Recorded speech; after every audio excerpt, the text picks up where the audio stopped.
সম্মানিত সভাপতি, হাজার হাজার আলিম উস্তাদ ওয়াসাতিজা জনাব মৌলানা আব্দুর রাজ্জাক আতাআল্লাহু উমরাহু বারাকাল্লাহু ফি হায়াতি, অধ্যক্ষ কল্লাপাড়া আরুল উলুম ফাজিল ডিগ্রি মাদ্রাসা, আল্লাহ পাক মামার হায়াতকে আল্লাহ দারাজ করে দিন। আল্লাহ পাক তার ইলম যা দিয়েছে আল্লাহ পাক সেই ইলম অনুযায়ী তার মর্যাদা বৃদ্ধি করে দিন। সহসভাপতি মিজানুর রহমান, আল্লাহ পাক তাকেও কবুল আর মঞ্জুর করুন। আজকের মাহফিলের প্রধান অতিথি ডক্টর মুস্তফা ফয়সাল পারভেজ, আল্লাহ পাক তাকে এলাকার রাহবার হিসাবে কবুল করুন। আজকের মাহফিলের বরণ্য অতিথি নিসার উদ্দিন চেয়ারম্যান আলহাজ আবু দাউদ ভাই, আজকের মাহফিলের প্রধান বক্তা আন্তর্জাতিক খ্যাতি সম্পন্ন মুফাসসিরে কোরআন, উপমহাদেশের মধ্যে মুসলমান বিজ্ঞানী যিনি মাত্র 29 দিনে গোটা কোরআন মুখস্থ করেছেন, সেই বিশ্ব বরণ্য হাদিস বিশারদ মুসলিম বিজ্ঞানী কাজী মুফতি ইব্রাহিম, উনি এসেছেন। অল্প কিছুক্ষণের মধ্যেই উনি চলে আসবেন ইনশাআল্লাহ। প্রবন্ধগণ, আমার সামনে বসা কোরআনে কারিম শুনতে আসা দূরদারাজ থেকে আগত ইসলাম প্রেমিক কোরআন প্রেমিক মুসলমান ভাইয়েরা, বদলার আয়েশার উত্তরসূরি খালির উত্তরসূরি আমার সম্মানিতা মা এবং বোনেরা, আসসালামু আলাইকুম ওয়া রাহমাতুল্লাহ। আমরা মহান আল্লাহ রব্বুল ইজ্জাতুল জালালের দরবারে লাখো কোটি শুকর আদায় করছি, যিনি দয়া করে মেহেরবানি করে কোরআন কারীম শোনার তৌফিক এনায়েত করেছেন। সেই মনিবের দরবারে প্রাণ খুলে শুকর আদায় করছি। সকলে পড়ছি আলহামদুলিল্লাহ, সবাই পড়ছি রব্বানা লাকাল হামদ হামদান কাসীরান তাইয়্যিবান মুবারাকান ফীহি ইয়া রাব্বি লাকাল হামদু কামা ইয়ানবাগি লিজালালি ওয়াজহিকা ওয়া আযীমি সুলতানিকা। আল্লাহুম্মা আতি নাফসি তাকওয়াহা আনতা ওয়ালিয়ুহা ওয়া মাওলাহা ওয়া খায়রা মান যাক্কাহা। লাখো কোটি দরুদ সালাম মানবতার মহান শিক্ষক সাইয়্যিদুল মুরসালিন রাহমাতুল লিল আলামিন বিশ্ব নবী বিশ্ব নেতা জনাবে মুহাম্মদ রাসূলুল্লাহ সাল্লাল্লাহু আলাইহি ওয়াসাল্লাম। প্রিয় কল্লাপাড়াবাসী, কোরআনে কারীম শুনতে আসতে পেরে খুশি না বেজা? কারা কারা খুশি নয় হাত তুলে দেখান। হ্যাঁ, আমি বলেছি খুশি নেই কারা কারা, হাত উঁচু করেছে। অসুবিধা হবে না, আল্লাহ পাক এইটা দেখে বিচার করবেন। আল্লাহ পাক বিচার করবে মানুষের অন্তর দেখে। মানুষের মর্যাদা কি দিয়ে হয়? যদি হাত দেখে, পা দেখে, জুব্বা টুপি পাকি দিয়ে মর্যাদা হতো, রবীন্দ্রনাথ ঠাকুর তো সবার আগে বেহস্ত চলে যাওয়ার কথা ছিল। রবীন্দ্রনাথ ঠাকুরের চেহারা শুরুতে দেখে মনে হয় জামাত ইসলামের আমির, 3 সিলা দিয়ে আইছে, ঠিক কিনা বলে? কিন্তু রবি ঠাকুর কি জান্নাতে যাবে? কারণ দাড়ি টুপি আর জুব্বা পড়লেই জান্নাতি হওয়া যায় না। আল্লাহ পাক বলছেন, ইন্না আকরামাকুম ইনদাল্লাহি আতকাকুম। আমার কাছে দাড়ি দিয়া টুপি দিয়া জুব্বা দিয়া দাম হয় না, আমার কাছে মর্যাদা হয় কেবলমাত্র তাকওয়া দিয়া। তাকওয়া যার যত বেশি, আল্লাহর কাছে তার মর্যাদা তত বেশি। এবার কারা কারা মাহফিল শুনতে আসতে পেরে খুশি আছেন? হাত উঁচু করে আল্লাহকে দেখায় দেন। আল্লাহ হাতগুলিকে কবুল করুন। আরো আসতে বলি আমিন, আরো আসতে বলি আমিন, আরো আসতে বলি আমিন। কোরআন শুনতে এসেছি। কি শুনতে এসেছি? এ কোরআন কি জামাত ইসলামের কোরআন? এ কোরআন কি শিবিরে? কোরআন কি আওয়ামী লীগের? কোরআন কি বিএনপি? কোরআন কার? জোরে চিল্লা বলেন, কোরআন কার? কোরআন আল্লাহ পাকে দিয়েছেন আমাদেরকে। কাদেরকে দিয়েছেন? হাদা বায়ানুল লিন্নাস হুদাল লিন্নাস বালাগুল লিন্নাস। গোটা বিশ্ব মানব গোষ্ঠীর জন্য হিদায়াতের কিতাব। সুবহানাল্লাহ বলেন। এ কোরআন সকলের। কোরআন কার? কোরআন সকলের। সে কোরআনে কারীম শুনতে আসতে পেরেছি। আবারও পড়ছি আলহামদুলিল্লাহ। কোরআন সুন্দর কানা মানুষের মতো না জীবন্ত মানুষের মতো? কোরআন শুনলো জীবন্ত মানুষের মতো, কানার মতো কোরআন শুনলে এই দেশ রাষ্ট্র পরিবর্তন হবে না। আমার দেশের মুসলমানরা কানার মতো কোরআন শোনে আর খোরার মতো কোরআন পড়ে। আমি বলি এক মসজিদের ইমাম হলো খোরা, ইমাম হলো খোরা আর মুসল্লি ছিল কানা। কানা গেছে নামাজ পড়তে মাগরিবে, আর ইমাম সাহেব সূরা ফাতিহা শুরু করেছেন। যখন এই জায়গায় গেছে ইয়া কানা বুদাইয়া কানাস্তাইন, কানা পিছন থেকে নামাজ ছেড়ে দিয়ে বলছে এই ইমাম যতদিন থাকবে মসজিদে আসবই না, যখনই আসি তখন আমারে গালায়। বলেন এই বেটা কানা কি কোরআন বুঝেছে? কানা তো কোরআন বুঝেনি। সভাপতির সঙ্গে দেখা, বলছে বাবা তুই মসজিদে আসো না কেন? কয় চাচা যে ইমাম রাখছি এই ইমাম যতক্ষণ পর্যন্ত চেঞ্জ না হবে আমি ততক্ষণ পর্যন্ত আসবই না। কয় কারণ? কয় যখনই যাই তখন আমারে গালায়। সভাপতি বলছে আচ্ছা তুমি আসো মসজিদে, দেখি তোমাকে কখন গালায়। কানা পাইছে সুযোগ। কানা চিন্তা করলো আজ যদি এই বেটা ইমাম আমাকে গালি দেয়, নামাজ তো পড়বই না, সেজদা যখন দিবে তার মাথাটা ঠেসে ধরব। আসছে মসজিদে নামাজ পড়তে, সূরা ফাতিহা দ্বারা কি নামাজ হবে? যখনই সেই এই জায়গায় গেছে ইয়া কানা বুদাইয়া কানাস্তাইন, কানা নামাজ ছেড়ে দিয়ে ইমামের মাথাটা ঠেসে ধরেছে। খোড়া ইমাম চিৎকার করে বলছে আমারে বাঁচাও। মুসল্লিরা নামাজ ছেড়ে দিয়ে কানা খোড়াকে উদ্ধার করলো। কানা খোড়া যেখানে বিপদ আছে সেখানে ইশারের সময় বড় একটা আলেম কানা হলো এদের মীমাংসা করার জন্য। সেই বড় ইমাম এসে নামাজ পড়লেন এবং সভাপতি বলল আচ্ছা আপনি তো নামাজ পড়লেন, এই ইমাম কি কোনো গালিগালাজ করে? বড় আলেম বলল না, এই ইমাম তো কোনো গালিগালাজ করে না, সে তো কোরআন পড়লো, সে তো সহি আছে। কিন্তু কানা কোরআন বোঝেনি। কানা কি বোঝেনি? কানা কোরআন বোঝেনি। কানাকে বলছে, সেই ইমাম এসে বলছে এই কানা তুই ইমামকে মারলি কেন? কানা বলে আমারে গালাই কেন? আচ্ছা তোরে কখন গালি দিয়েছে? কয় ওই যে আপনারা শোনেননি ইয়া কানা বুদাইয়া কানাস্তাইন। তখন সেই বড় আলিম বলল কানারে তুই তো কোরআন বুঝিসনি বেটা, অর্থ তো তুই বুঝিস নাই, তুই যদি বুঝতি মারতে পারতি না। অর্থ তুই শোন, ইয়াকা না'বুদু ওয়া ইয়াকা নাস্তাইন, কেবলমাত্র তোমার গোলামি করি আর সাহায্য চাই তোমার কাছে, গোলামিও করি তোমার সাহায্য চাই তোমার কাছে। অর্থ তো এটা, তুমি তো কোরআন বোঝনি, না বুঝেই মারামারি শুরু করছো। এবার খোরাকে জিজ্ঞেস করছে খোরা তুমি কি সত্যি ইমামকে গালিগালাজ কর এই মুসল্লি কানাকে গালি দিয়েছ? খোরা বেঠাও কোরআন বোঝে না। খোরা বলে আমার কি দোষ, আল্লাহ নিজেই কানাকে দেখতে পারে না। বলেন এই বেটা ইমাম সাহেব কি কোরআন বুঝেছে? ইমামও কোরআন বোঝেনি। যেই বেটা খোরা সেও কোরআন বোঝেনি। আজকে আমার দেশের অবস্থাটা হলো কানা আর খোরার মতো। যেই মুসলমান কোরআন শোনে এই মুসলমান কোরআন শরীফ বোঝে না। আর যেই বক্তারা তাফসীর করে অধিকাংশ বক্তাগুলি তাফসীর বোঝে না।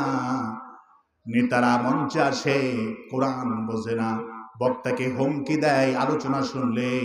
নেতাও কোরআন বোঝে না, কর্মীও কোরআন বোঝে না, শ্রোতারাও কোরআন বোঝে না। আমার দেশের অবস্থা হলো কানা খোরার মতো। মুসলমান প্রতিদিন 2 কোটি মানুষ কোরআন শুনছে দৈনিক। এতগুলি মানুষ যদি কোরআনে কারিম বুঝত, বাংলাদেশে তো কোরআনের রাজ 50 বছর আগে কোরআনের শাসন কায়েম হয়ে যেত। মুসলমান শুধু কোরআন শুনছে, কোরআন তো বোঝে না। রাসূল কারীম সাল্লাল্লাহু আলাইহি ওয়াসাল্লাম কোরআনের দাওয়াত দিলেন, লোকেরা ঈমান আনলো। ঈমান আনার পর তারা ঘোষণা করলেন লা ইলাহা ইল্লাল্লাহ, লা ইলাহা ইল্লাল্লাহু মুহাম্মাদুর রাসূলুল্লাহ সাল্লাল্লাহু। ঈমান আনলেন তারা। ঈমান আনার পর রাসূল যখন বলে তুমি তো ঈমান আনছো, কোরআন তো পড়ো। হ্যাঁ কোরআন পড়ি। কোরআন মুখস্থ করে কোরআন পড়ে। নবীজি বলল কোরআনের মধ্যে আল্লাহ আইন দিয়েছে। আল্লাহ কি দিয়েছে? আল্লাহ কোরআনের মধ্যে আইন দিয়েছে, কেউ যদি তোমার চোখে ঘুষি মেরে চোখ দিয়ে তোমার ক্ষত বিক্ষত করে দেয়, আল্লাহ পাক আইন করছেন চোখের বদলে চোখ, চোখের বদলে।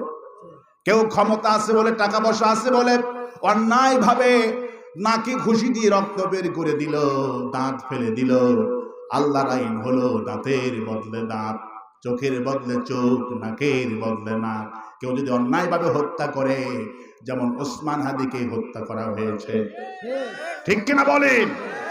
এখন এই ফয়সাল শুটারকে যে হত্যা করলো, কোন টাকা দিয়া পোষ হবে না, হত্যার বদলে হত্যা, হত্যার বদলে।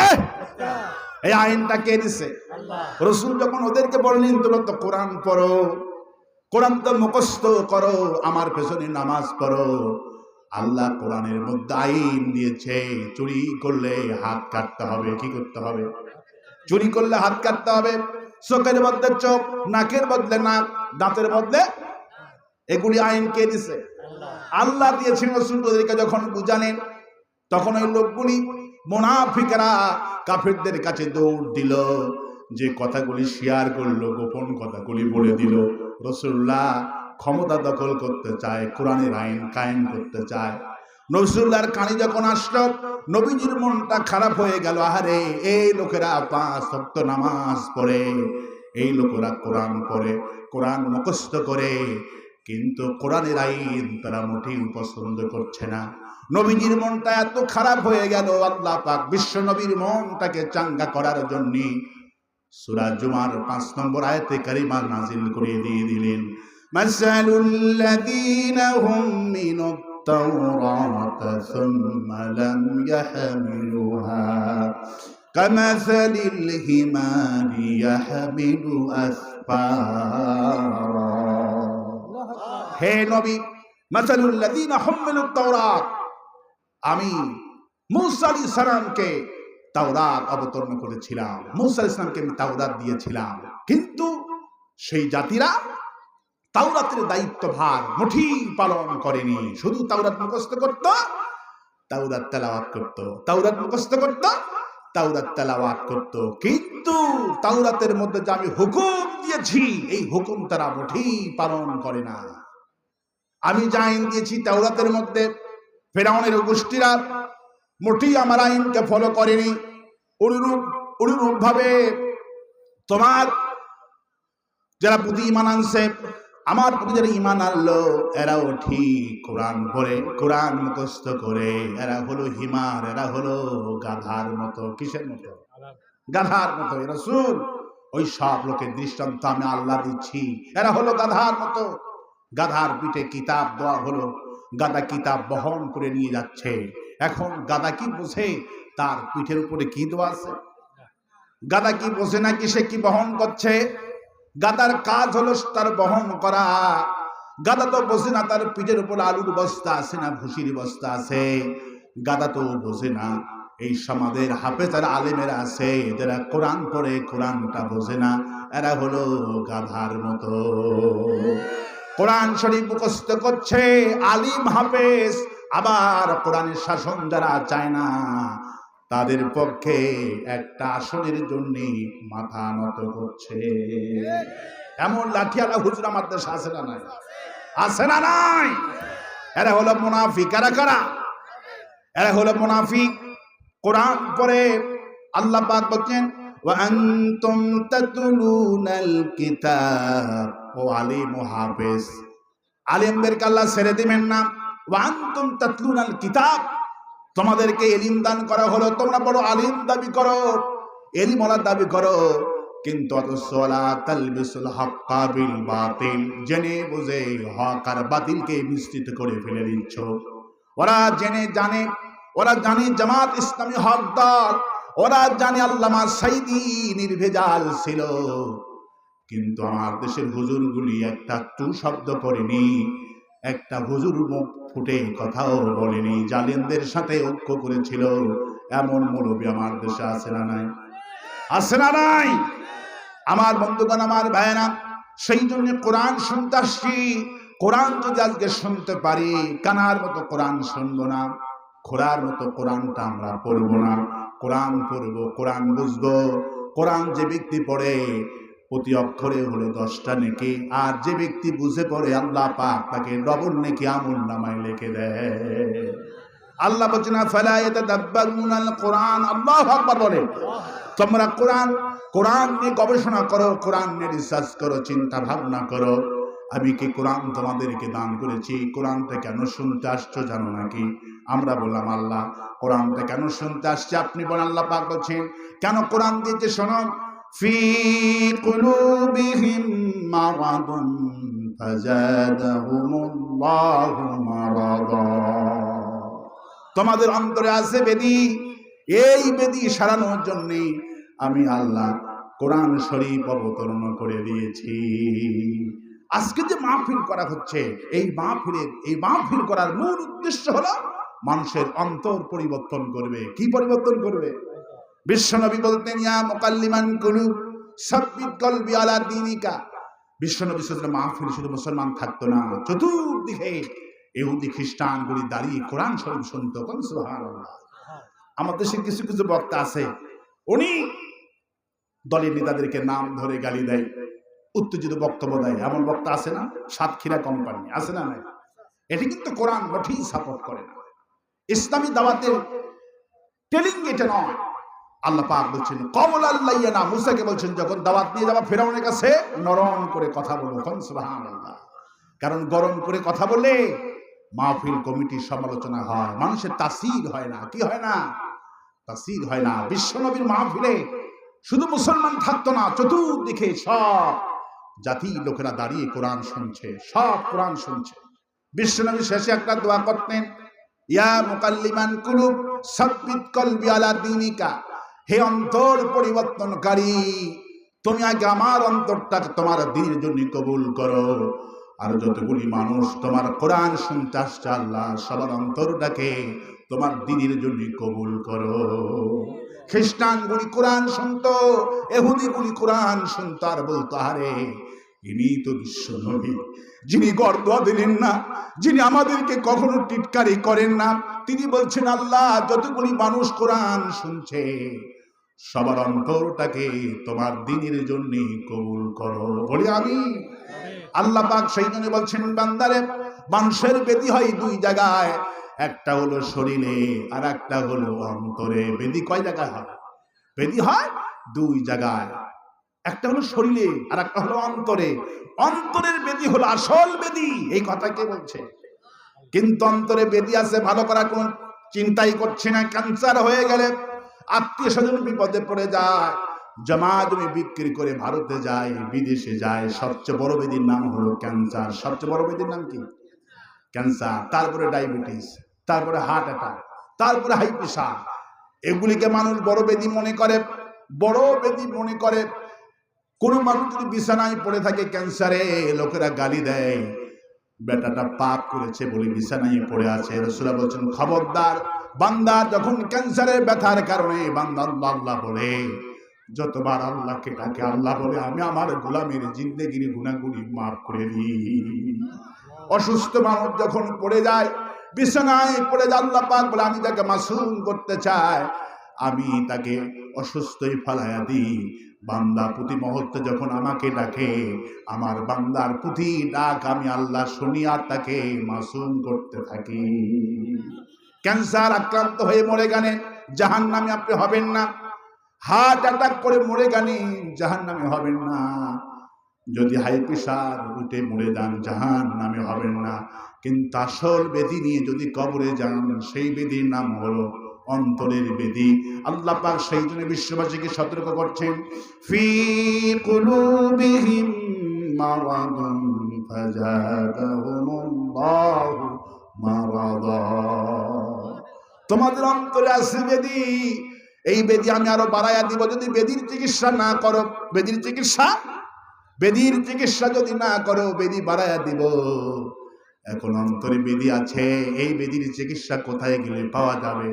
দুনিয়ার রোগের ওষুধ তো ডিসপেন্সারিতে পাওয়া যায়, ডাক্তারে প্রেসক্রিপশন করে। ভারতের ওষুধ না পাওয়া গেলে জার্মানি ওষুধ পাওয়া যায়, জার্মানি ওষুধ না পাওয়া গেলে চিনির ওষুধ পাওয়া যায়, কিন্তু অন্তরের যে রোগ হলো এই রোগের ওষুধ দুনিয়ার কেউ দিতে পারবে না। আল্লাহ পাক বলছেন, বান্দারে তোমার অন্তরে যে রোগ হয়ে গেল, এই রোগের ওষুধটা আমি আল্লাহ নিজেই বানিয়েছি। রোগের ওষুধের কথা বলতে গিয়ে আল্লাহ পাক বলছেন, وَنُنَزِّلُ مِنَ الْقُرْآنِ مَا هُوَ شِفَاءٌ وَرَحْمَةٌ لِلْمُؤْمِنِينَ। মুমিনদের জন্য হলো এই রোগের ঔষধ। আল্লাহু আকবার বলে। মুমিনদের রোগের ওষুধ হলো কোরআন। সুবহানাল্লাহ। এখন মুমিন কারা? মুমিনকে আপনি হতে পেরেছেন নাকি? রাসূল সাল্লাল্লাহু আলাইহি ওয়াসাল্লাম বুখারীতে বলেন, মুমিন হলো তারা, মুমিন হলো লেবুর মতো। মুমিন কার মতো?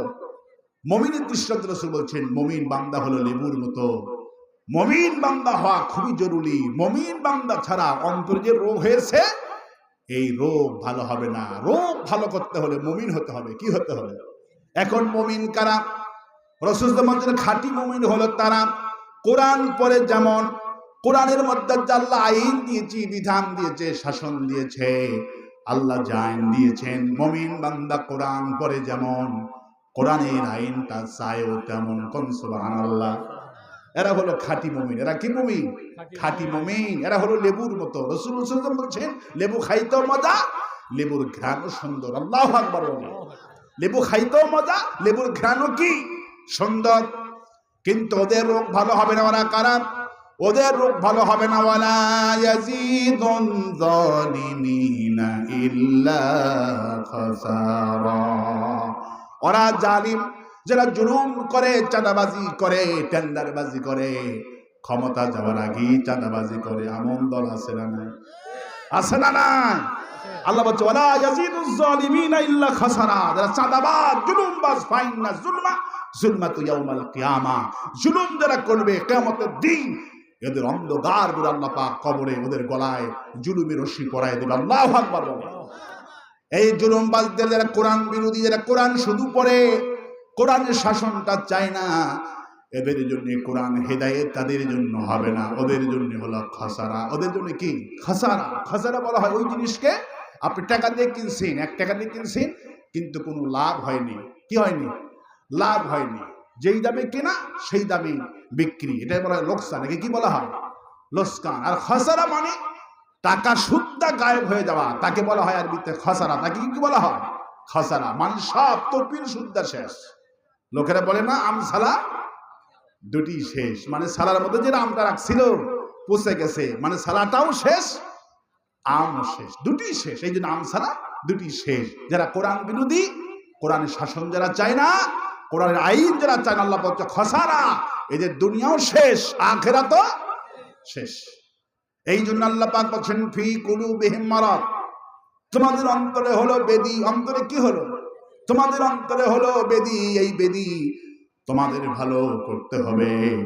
এই বেদী ছাড়া কিছুতেই কবরে আইস না। আল্লাহ পাক বলছেন, ইয়া আইয়ুহাল্লাযীনা আমানুত্তাকুল্লাহা হাক্কা তুকাতিহি ওয়া লা তামুতুন্না ইল্লা আনতুম মুসলিমিন।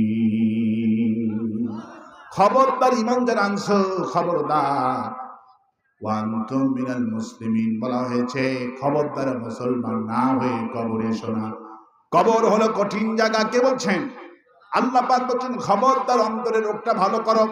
এখন অন্তরের রোগটা ভালো কোথায় গেলে হবে? ওই যে তারেক রহমান এসেছিল, 300 ফিট, হাজার হাজার লাখ লাখ মানুষ বক্তব্য দিল। তারেক রহমান, বিএনপির কোন লোকের ইমান বাড়ছে নাকি? হিন্দু মুসলমান হয়েছে নাকি? হাসিনা লক্ষ লক্ষ মানুষের সামনে কথা বললেন, কোন হাসিনার বক্তব্য শুনে কোন মানুষকে হিন্দু মুসলমান হয়েছে নাকি? হয়েছে? কোন মানুষের ইমান বাড়ছে নাকি? কিন্তু কোরআনের মাহফিলটা মানুষকে মুসলমান বানায়, ইমান বাড়ে। আমাদের কোরআনের পাখি চট্টগ্রাম তাফসীর মাহফিল যেদিন থেকে শুরু করলেন, গত বছর চট্টগ্রাম তাফসীর সমাজ কল্যাণ পরিষদ থেকে একটা হিসাব বের করা হলো। শুধু চট্টগ্রাম তাফসীর মাহফিল আল্লামা সাঈদ রহমতুল্লাহর হাতে 1370 জন মানুষ কালিমা পড়ে মুসলমান হয়েছে। আল্লাহ পাক বলেন, ফি কুলুবিহিম মারাদ। তোমাদের অন্তরের রোগ হয়। এই রোগ ভালো করতে গেলে বিএনপির জনসভায় গেলে রোগ ভালো হবে না। আওয়ামী লীগের জনসভায় গেলে রোগ ভালো হবে না, এই রোগ ভালো হবে কোরআনের মাহফিলে গেলে। এই জন্য আমাদের আল্লামা সাইদি রহমাতুল্লাহ আলাইহি তিনি ছিলেন মানুষের অন্তর সমূহের ডাক্তার। তিনি কি ছিলেন? মানুষের অন্তর সমূহের ডাক্তার। উনি কোরআন থেকে চিকিৎসা করত, প্রেসক্রিপশন দিত কোরআন থেকে। সুবহানাল্লাহ। হাজার হাজার মানুষ মুসলমান হয়েছে। কি শুনে মুসলমান হয়েছে বলেন তো? কোরআন শুনে। কি শুনে মুসলমান হয়েছে? কোরআন শুনে মুসলমান হয়েছে। সেই জন্য আল্লাহ পাক বলছেন, বান্দারে ফি কুলুবিহিম মারাদ, তোমাদের অন্তরে যে রোগ হয়ে গেল, এই রোগটা ভালো করে কবরে আসো।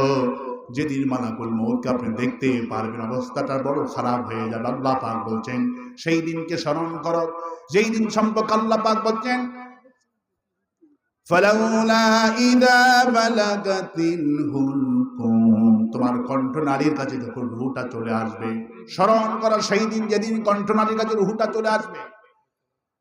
রুহ আজরাইলকে দেখা মাত্রই জবান বন্ধ হয়ে যাবে। কি হয়ে যাবে?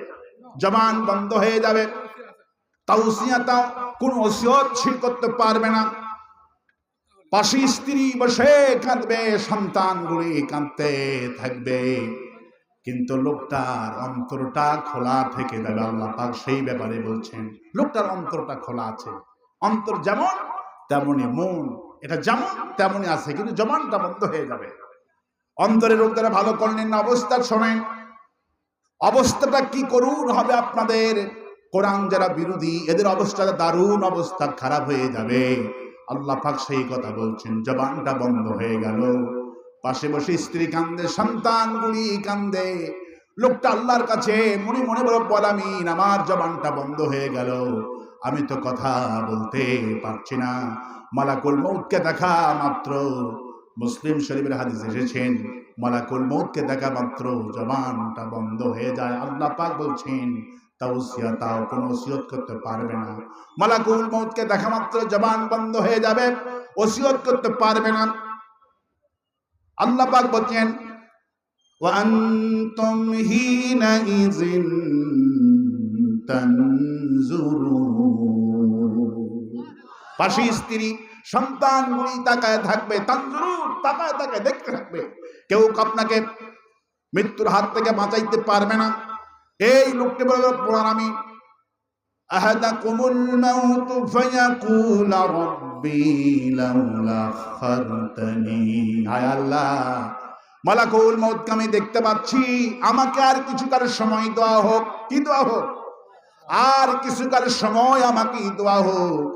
আমি যে কোরআন বিরোধী আন্দোলন করেছি, কোরআনের শাসন যারা চাইছে তাদেরকে আমি রাজাকার বলেছি, তাদেরকে আমি গালি দিয়েছি, মামলা করেছি। আহাদাকুমুল মাউত, আল্লাহ আমার মউতের ফেরেশতা আমার কাছ থেকে তুমি সরে দিয়ে দাও, আর আমাকে কিছুকাল সময় দাও। স্ত্রীর কান্না দেখি যে সহ্য করতে পারবে না, সন্তানগুলি কাঁদতেছে। আরে আল্লাহ তোমার কাছে শুধু আমার এতটুকু আরজি, আমার জবানটা খুলে দাও। কিন্তু রাসূল সাল্লাল্লাহু আলাইহি ওয়াসাল্লাম বলছেন কোন মানুষকার মৃত্যুকালে জবান খুলে দেওয়া হবে না, জবান বন্ধ হয়ে যাবে, জবান দিয়ে কিছু বলতে পারবে না, শুধু মনের দরজাটা খোলা আছে। সে আল্লাহর কাছে বলবেন আমিন, আমার তো জবানটা বন্ধ হয়ে গেল, আমার সন্তান কান্দে, স্ত্রী কান্দে, হায় আল্লাহ আমি তোমার কাছে আলোচনা করছি, আমার জবানটা খুলে দাও। ডাক্তারকে স্ত্রী ফোন করবে, সন্তানগুলি ফোন করবে, ডাক্তার চলে আসবে, এসে দেখবে অবস্থাটা খারাপ, হার্টবিট বেড়ে গেছে, আপনাকে রিফার করা হবে, হাসপাতালে নিয়ে যাওয়া হবে। হাসপাতালে যাওয়ার পর আরো অবস্থা খারাপ হয়ে যাবে। এবার সে মনে মনে বলবে ফাসাদদাকা ওয়া কুম মিনাস সালিহিন, হায় আল্লাহ মউতের ফেরেশতা আমি দেখতে পাচ্ছি, আমার কাছ থেকে সরে দিয়ে দাও। ফাসাদদাকা ওয়া কুম মিনাস সালিহিন, হায় আল্লাহ আমি দান করব, সদকা করব। যাদেরকে রাজাকার বলে গালি দিতাম, ফাঁসি দিতাম, কোরআনের শাসন যারা চাইতো আমি চাইনি। এই জন্য আল্লাহ পাক বলছেন ফি কুলুবিহিম মারাদ, তোমাদের অন্তরে যে রোগ হলো, রোগ কাদের হলো?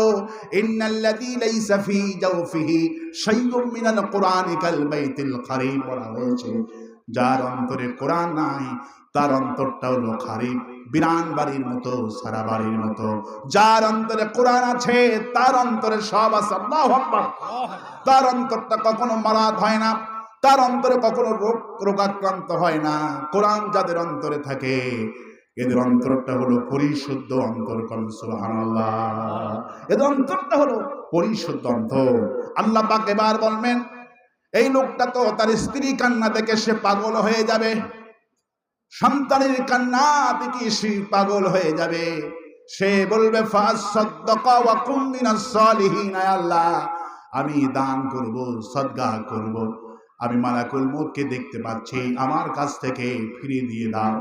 আল্লাহ পাক তাকে জানায় দেবেন, ওয়ালাই ইউআখিরাল্লাহু নাফসান ইজা জাআ আজালুহা আল্লাহু খাবীরুম বিমা তা'মালুন। আর কোনো প্রাণীকে অবকাশ দেওয়া হবে না, কোনো প্রাণীকে অবকাশ দেওয়া হবে না। তোমার ভিসার ম্যাটটা শেষ হয়ে গেছে। আল্লাহু আকবার। তোমাকে আমি মায়ের পেটে যখন 40 দিন হয়ে যায়, মানুষের পেটের মধ্যে আল্লাহ সিল মেরে দেন, কতদিন কে বাঁচবে, কতদিন কে বাঁচবে। কে 100 বছর বাঁচবে, 80 বছর বাঁচবে, 120 বছর বাঁচবে। আল্লাহ রাব্বুল আলামিন মায়ের পেটের মধ্যে আল্লাহ পাক সবকিছু সিল মেরে দেন। কিন্তু আল্লাহ পাক বলেন, তোমাকে অনেক সময় দিয়েছি না, তুমি তো কোনো সময় কি গুরুত্ব দাও নাই, তোমার রোগ তো ভালো করার চেষ্টা করনি। তার রূহটা নিয়ে কবজ করা হবে, নাকের উপরে তার দুর্গন্ধ রাখা হবে, জাহান্নাম দেখানো হবে, সে পাগল হয়ে যাবে।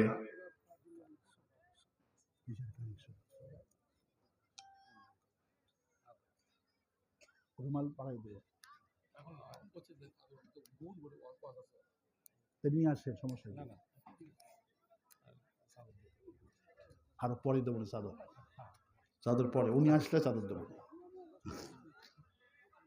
আমার ভাইয়েরা, আমার বন্ধুগণ, ভয় পাওয়ার কোনো কারণ নাই, হতাশ হওয়ার কোনো কারণ নাই। তাকে জাহান্নাম দেখানো হবে, সে তো পাগল হয়ে যাবে। সে বলবে, আমি তো এগুলি দুনিয়া তো আমি আল্লাহর কাছে এড়াতে বলছি, আল্লাহ আহাদাকুমুল মাউত, আমাকে আর কিছুকাল সময় দেওয়া হোক। তাকে সময় দেওয়া হবে না। তার রূহটা কবজ করে জাহান্নামের 7 তবক জমিনের নিচে সিজ্জিন নামক জায়গাতে রাখা হবে। এরপর একটু পর আত্মীয় স্বজন তাকে কবরস্থ করা হবে।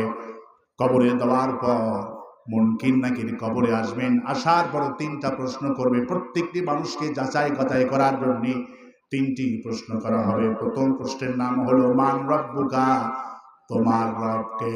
রব শব্দের অর্থ হলো লালনকারী, পালনকারী। কিন্তু রব শব্দের অর্থ সবচেয়ে ভালো যে ব্যাখ্যা সেটা হলো আইনদাতা। রব শব্দের অর্থ কি?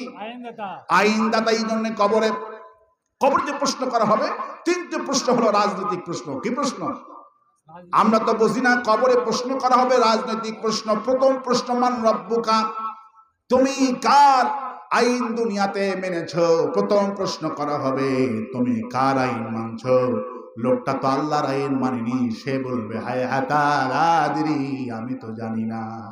এবার বলা হবে, মা দিনুকা, তোমার দলের নাম কি? কিন্তু সে তো আল্লাহর দল করেনি। সে তো বুঝতে পারবে ডানে কবর বামে মাটি, ডানে মাটি বামে মাটি, নিচে মাটি। তার চুলটা ওই বাঁশের সাথে তার চুলটা লেগে যাবে। সে বুঝতে পারবে আমি তো কবরে আসছি। সব মুমিন বান্দাকে, কাফের উভয়কে কবরে বসানো হবে। সে তো বলবে, আমি তো দুনিয়াতে বিএনপি করতাম, আমি বিএনপির নেতা, আমি আওয়ামী লীগের নেতা। সে জানবে, কিন্তু কবরের মধ্যে সে পাওয়ার দেখাবে না। সে যদি বলে আমি অমুক দলের নেতা ছিলাম, তার কলিজার মধ্যে ভয়ে থরথর করে কাঁপছে। সে বুঝতে পারবে ইসলাম তো আমি করিনি। সে চুপ করে বসে থাকবে, জবাব দিতে পারবে না। একটু পরেই বলা হবে, মা কুনতা তাকুলু হাদা, মা কুনতা তাকুলু ফি হাদার রাজুল, এই লোকটাকে চেনো নাকি? মান্নাবী রাসূল সাল্লাল্লাহু দেখানো হবে। সে জবাব দিতে পারবে না, চুপ করে বসে থাকবে, চুপ করে বসে থাকবে।